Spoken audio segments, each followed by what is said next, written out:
Brazilla. Every Brazilla is a knife. I wouldn't marry him. Not, are you a wife or a knife? She is a knife. So I asked the Lord, I said, Lord, then if I'm a knife, then what kind of knife am I? Because I wanted to know. And how many know if you want to know something, he going to tell you. So all these knives represent every last one of a woman or male I have spoken with.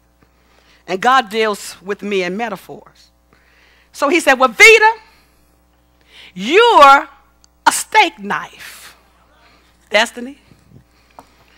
I said, I'm a steak knife. I remember where I was in my room. So the steak knife. I'm a steak knife. I said, how come I'm a steak knife? Why a steak knife?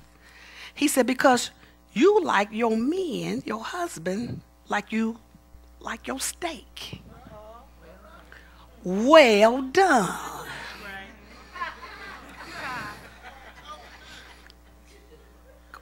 Brown inside and out. No blood. No mistake. You want it to your perfection. So there's no room for him to make a mistake. Because when he does, just like he said, what do you do when they don't present your steak properly? Send it back. He said, that's what you're trying to do. Send him back. He said, you want to chew him up and spit him out. Because he doesn't do everything you want him to do to your satisfaction. In other words, okay, you asked him to take out the garbage. There was 4 bags. He took out 3, didn't see the other one behind the door. And so you've noticed that there's 1 bag left. Oh my God. Hey, Kevin, how come you didn't take out the garbage? I did.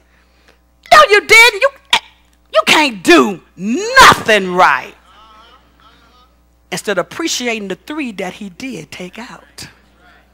Or you assisting him by, you don't do it. Okay, you know doggone well he wasn't the best handyman when you married him.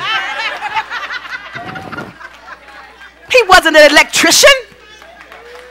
The light bulb, oh man, oh, you can't fix that. You can't do nothing. You ain't a man. Don't ever tell a man he isn't a man. Now, I was 2, steak knife and butcher knife. The butcher knife wife. It's, a butcher is brutal. He chopped the head, boom.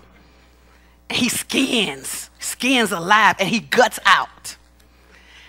A butcher knife wife is the wife that is brutally honest, with no grace and no love. Do you tell me I say, don't nobody want you fat? Don't you fool yourself.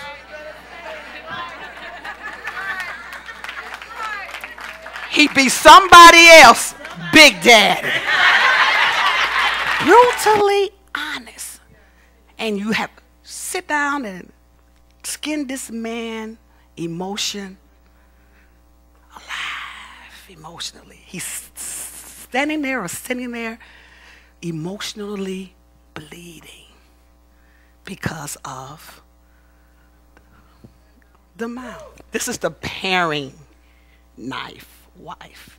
I don't walk up and down and show him that pan, a little short. She has 2 attributes. Look, 2 attributes, the paring knife wife. Now, I keep reiterating this. These are knives, because after he told me who I was, I would do counseling, and he'll drop this in my spirit. Now, she's a butcher knife, or she's a paring knife.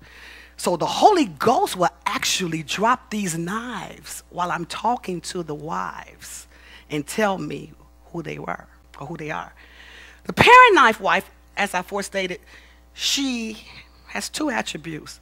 As you see, she is a short blade. That's the short-tempered wife. She flies off the handle. Just for anything. Oh, just, you don't know where she's going. Cuckoo, cuckoo, cuckoo.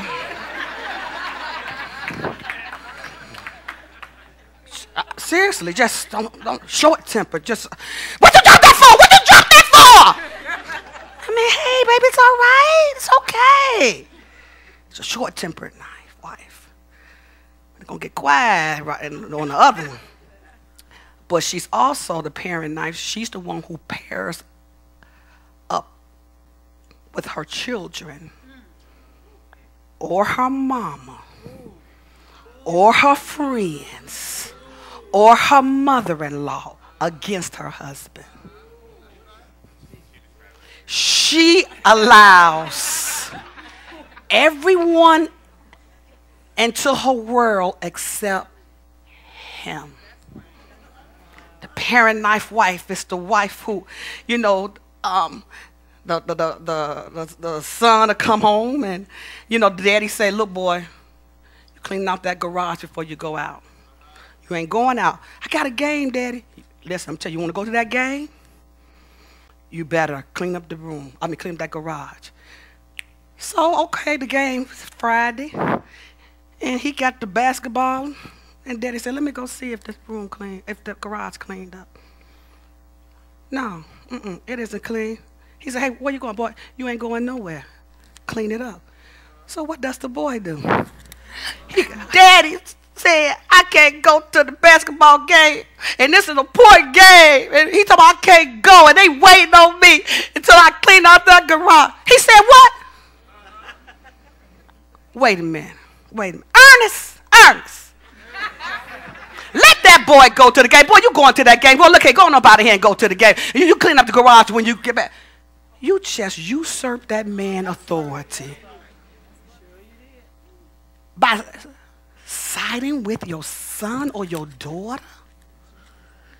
Even if so, say, wait a minute. Sit right there. If your daddy told you that, you just stay right there. You take him in the room and you talk to him.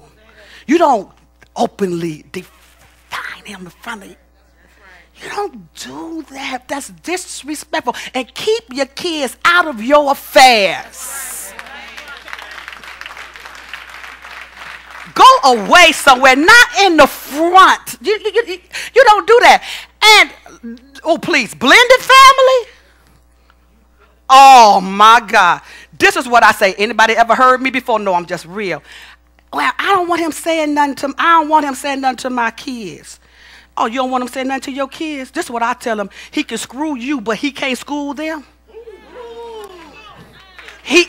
You good enough for him to do that, but he can't school them? Then you stay single. Then you stay